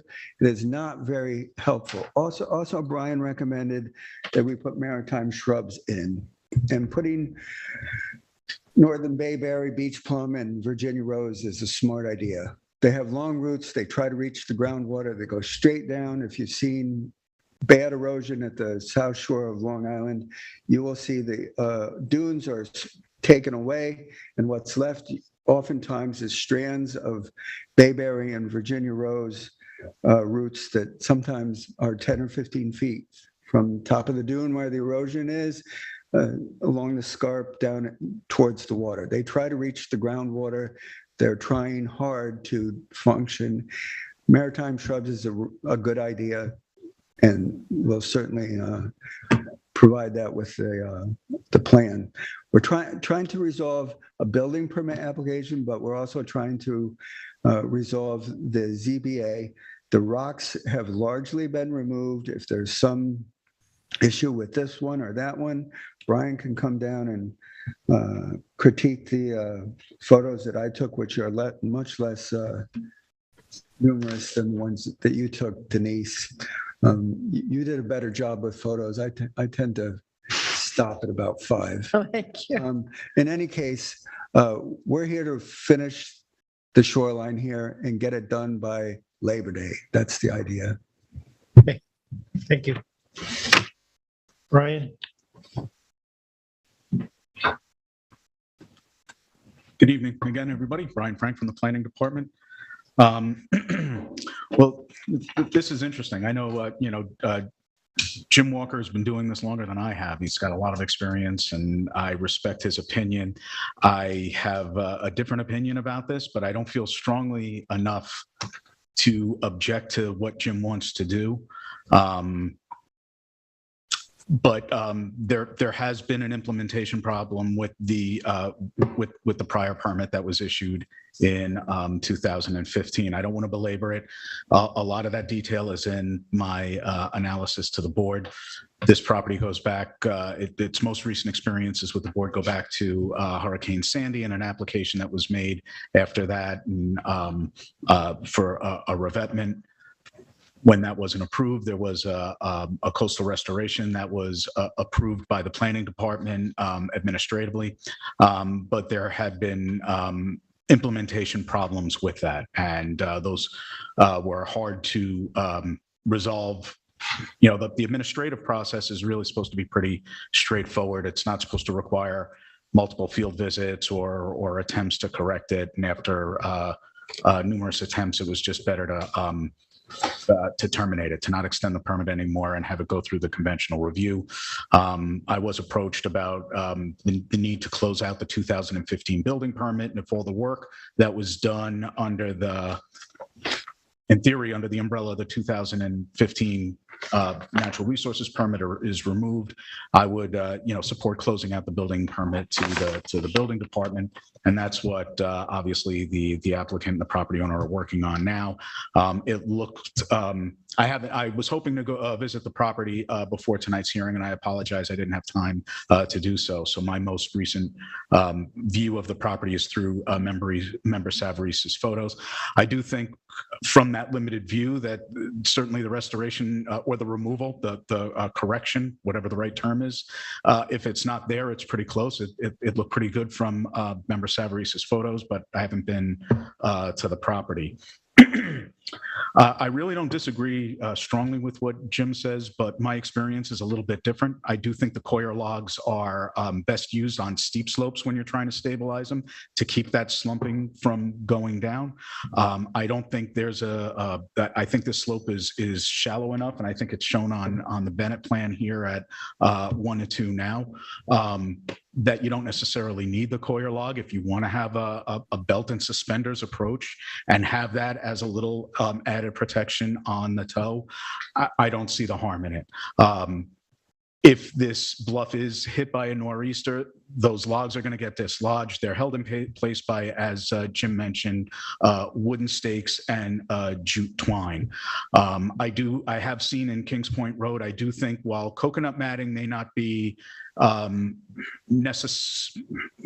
that appropriate, I have seen a good use of jute twine netting to help hold that material in place. I am concerned about, doing a coastal restoration implemented in the fall, just concerned about its success. It's really the applicant's choice if they want to go forward with something in the fall, but I haven't seen good beach grass growth in the tail end of the growing season. I do think the best time to do this restoration is in the spring. The house is not in jeopardy right now. It's not like you need that sand there to protect the foundation. And I do think it will be very vulnerable over the winter because the sand isn't going to have a lot of time to settle. The grass isn't going to have a chance to set deep roots. But if the applicant wants to do it this way, look, we learn through observation, and part of the reason that we want notification and we take so many photographs of these projects is to kind of have a portfolio of what works and what doesn't to build that knowledge base, because this is obviously a continuing maintenance issue, not just for this property owner, but many other property owners in that front Gardner's Bay. So I don't know if anybody has any questions that I can answer, but if they do, I'll certainly try. Ed, Terry, Denise. Well, I have a couple for you, Brian. One is, Does that take care of this permit that's open? I mean, that's the first step. Yes, if the fill and the stones that were associated with them have been removed, that would kind of close out the 2015 permit. And I think the applicant is planning to track that separately from the application for a new bluff restoration. Sorry, Ed. Ed? okay. I was wondering about the origin of these stones we see in Member Savari's photo. Were they brought in specifically to act as protection to the toe of the bluff? I mean, it's a rocky beach. Were they moved from the beach there, or were they brought in by a contractor along the beach? That I don't know. And the most conspicuous stones that are present and were evident in Member Savari's photos are the ones that are armoring the Lieben bulkhead, the adjoining bulkhead to the west. They've been there for a long time. I don't know that they're necessarily part of any permit, but they have been there for a while. And the question about these logs and their placement in the drawing here, they're placed above the slope. I'm asking a question of people who know more about it than I do. Shouldn't they be somehow embedded and be lower there so they're less vulnerable and be part of a better protection plan for the slope? Or is that not the technique that's used here? You mean to get them higher up above the beach so they wouldn't No, you get them down into, they seem like that's a very vulnerable spot. I thought that they would get buried down into that, the sand that's been brought in. In other words, I understand. Make them a little lower than they are. Now they seem like they're plunked up on top of the slope. I thought they should have been integrated within the slope in order to work effectively. Am I wrong assuming that, or? Well, I don't know if you're wrong, but where we have seen them implemented is they are set at grade and anchored in place to prevent any or to catch any sand that's slumped down from above them. Okay, and again, they're not going to function like an erosion control structure. If a wave hits it hard enough, it's going to dislodge it. And, so it's fairly benign in the environment as long as it's cleaned up afterwards and is an impediment to, fishermen's nets or beach traffic. It's not really an environmental hazard. Yeah. So likelihood is they'd be partially buried anyway over the course of time. Yep. Okay. So Thank you. just for my own clarification and just for my own questioning, if we're not going to use the matting and we're just going to have the fill, is that what's being suggested? With the beach grass. Yeah. Well, I'm gonna. If you don't have any more questions, I'm gonna step down. But How do you feel about that? I mean, it's been suggested that matting is not necessary, but if you put in the fill and then the beach grass, is that sufficient? with If the it were core my lots? property and if I were an agent for this property and I was bringing the fill in late summer or the fall, I would want something cover it to cover it I to don't know how prevent it wind would- erosion. The fill wouldn't fall without Well, matting. it's a fairly stable slope that's going to be established, but it is going to be vulnerable to wind erosion. So if it's going to be placed in the fall and sit there all winter, it's not a bad idea to cover it with something.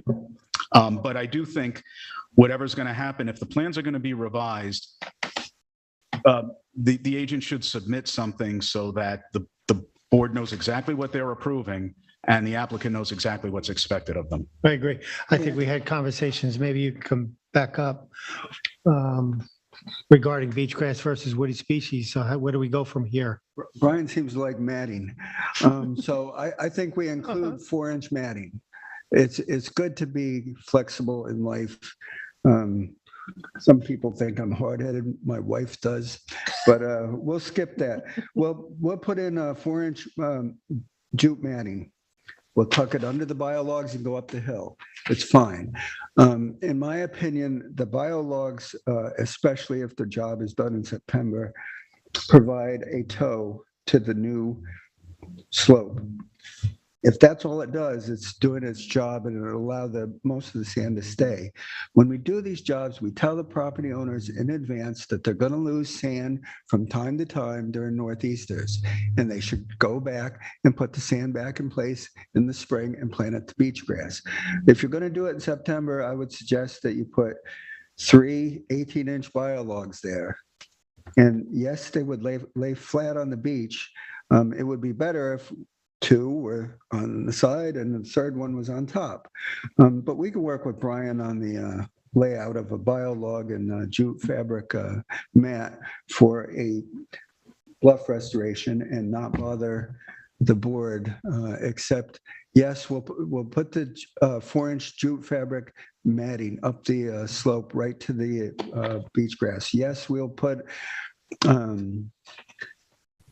northern bayberry, Virginia rose and beach plum, especially in the higher sections of the property, planted intermittently to help. And I would expect that Brian's going to go down there and take a look.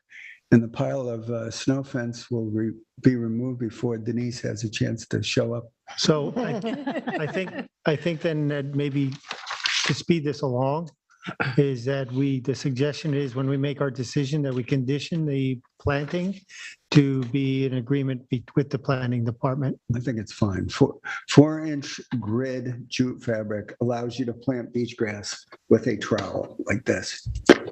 And you close it up and it's done. It's going to cause less problems than other styles of matting. I would suggest that we put 18-inch biologs down at the bottom, staked with 6-inch 2x2s and strung sideways across from one stake to the other so that holds it in the worst of circumstances. And yes, the board can require the property owner to recover his biologs. For what it's worth, the biologs become very heavy and they hold the toe in a very significant manner, especially when we're talking about a slope uphill that's not established beach grass yet, and we need to protect it over the winter. I think it's a good idea to have 3 18-inch biologs across the face of that bluff at the toe to hold the toe, and the sand should be replaced at every time that we have a real northeaster, which we haven't had in a little while, and we're probably due. So that's a good thing to put in a zoning board of appeals conditional approval, require the sand to be placed back and planted to beach grass 12 inches on center. Those are all the things that I can think of. We have tried to make David Wagner's issues as manageable as possible and move forward with the town expeditiously. We got bulk of the stones out of there. We didn't get the snow fence out by the time of the site visit, but it'll all be removed and cleaned up. The beach grass above the area that's been worked on is very lush. And it is a gentle slope, and it will hold up well. We need to worry about the toe, so that's what we would work on with a new permit. Thank you. Very good. Let's get, wait a minute. Jerry, you have like some kind of sequence of events in this, and in the, I wasn't done. The TAM also says consideration about supervision. Well, I think that InterScience is going to be, Is that you? yes. Yeah. Jim is into science, yeah. Well, I know he's into science, but is he going to be accountable for the supervision of the project? Brian suggested contractor, really, I think, in his review documents. However, it's Stephen Payne, it's Butch Payne's brother. Butch Payne drives the white and blue trucks. Be a combination of InterScience and Stephen Payne. Reports. That report, as soon as I went and took photos, I sent it into the town. So that's what would happen next. Take photos after the job is underway and document it and send the photos into Brian. They're also sent into you. Thank you. Thank you. Anybody from the public would like to speak? And Mr. Wagner?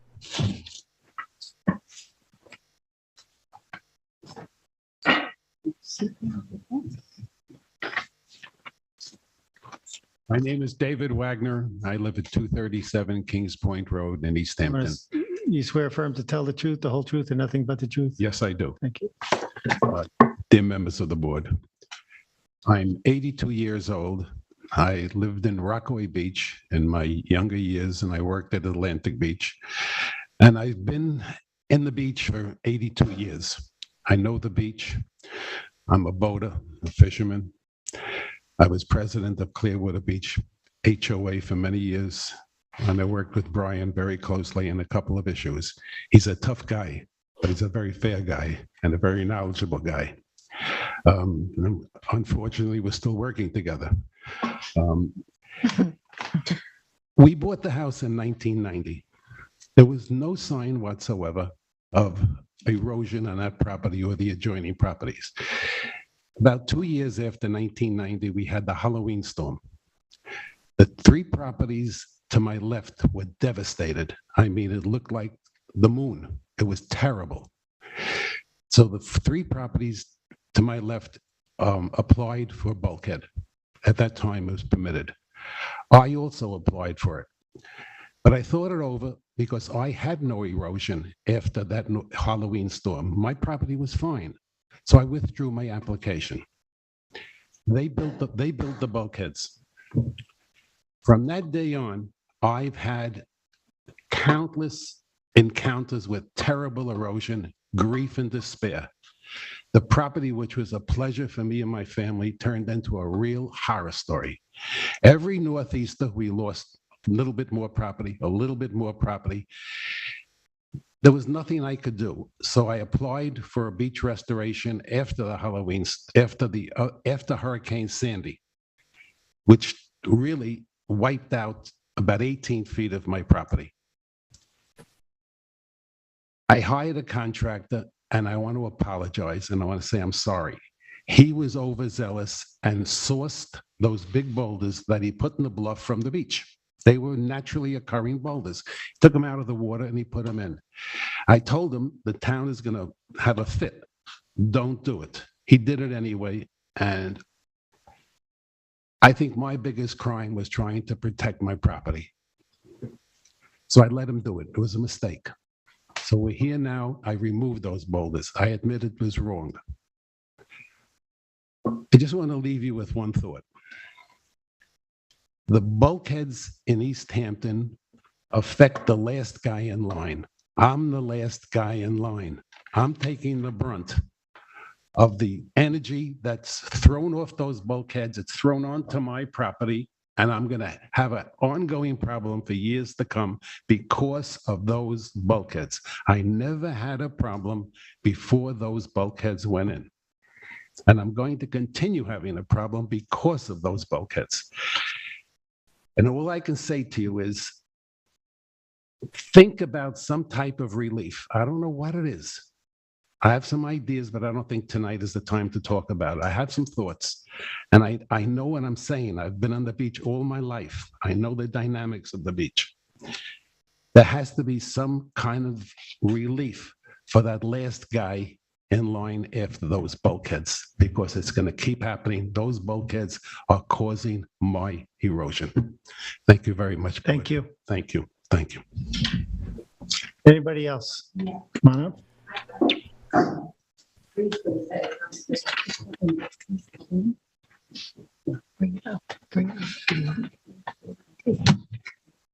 My name is Ginny Schmidt, and I'm David's neighbor, I think, to the east of him. Address? 235 Kings Point Road. And I also, oh, you want me to swear swear? affirm to tell the truth, You the want me whole, to swear, huh? Okay. I swear affirm to tell the truth, the whole truth, and nothing but the truth. Absolutely. Thank you. I just want to say, of course, I'm in favor of your approving David's application because he's a good neighbor. And I think it is in 2015, we both tried to get some relief and we were turned down flat, and we put a lot of effort into that.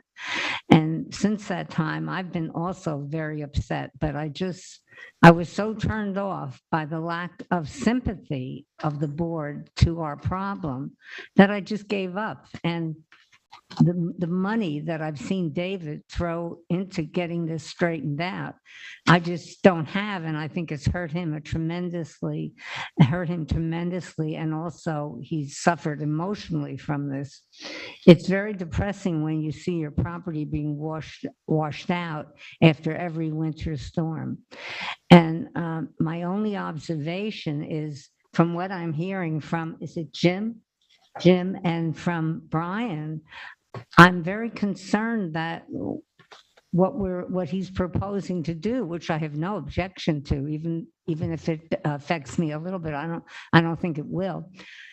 I'm very concerned that it doesn't seem to be giving us the relief that we need. You know, first I was thinking, gee, I better get my application in and do the same thing. But I'm wondering if it's like spitting in the wind.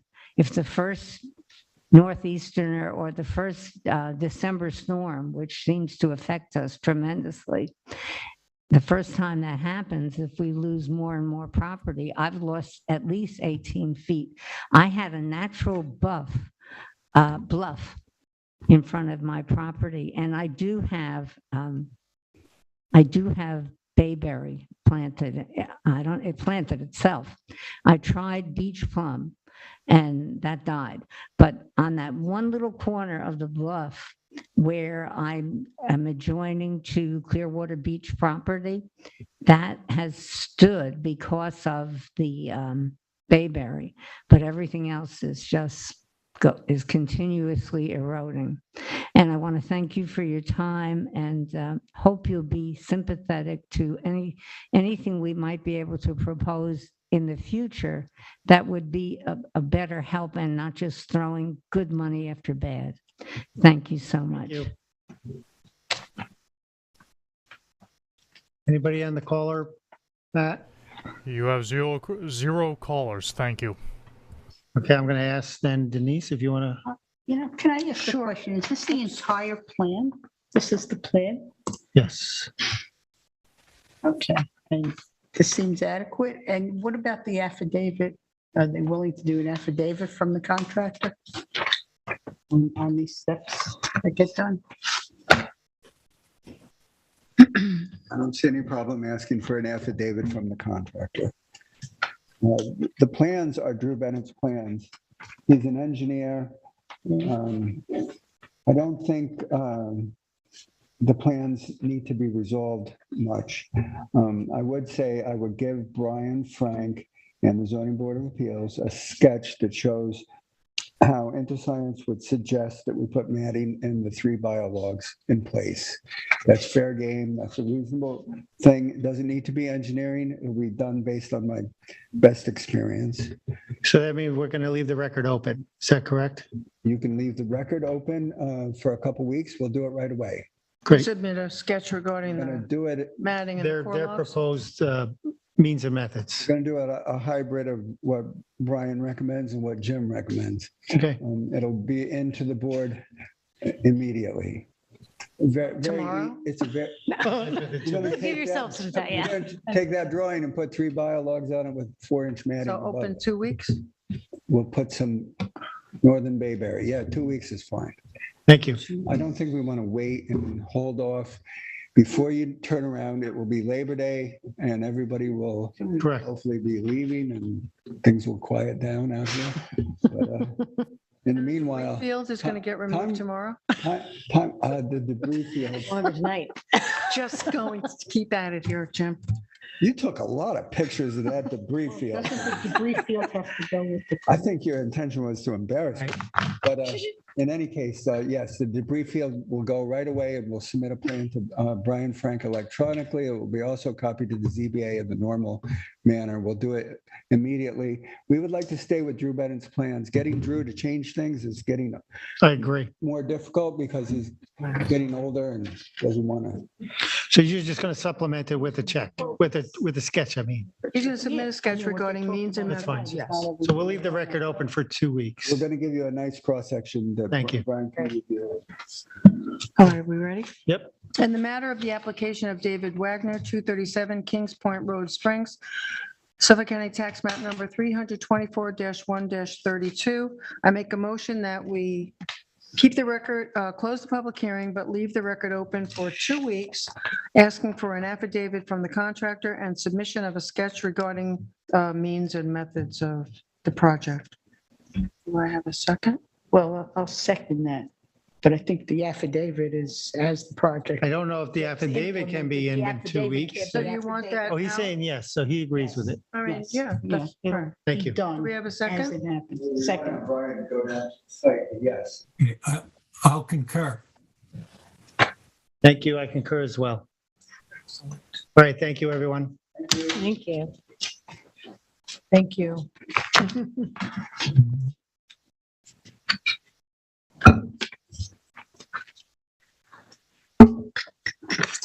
All right, with that, we're going to postpone a post-hearing decisions for the evening to our next work session, which is next week. So, Vice Chair, you want to do the honors of, we're also going to postpone the minutes Okay, and the extension of time, Mr. Chair? Extension of time. and the extension of time. Okay. Then I'd like to make a motion to close the East Hampton Town Zoning Board of Appeals meeting of July 12th, 2022 at 8:27 PM. Second that. I concur. I concur as well. Thank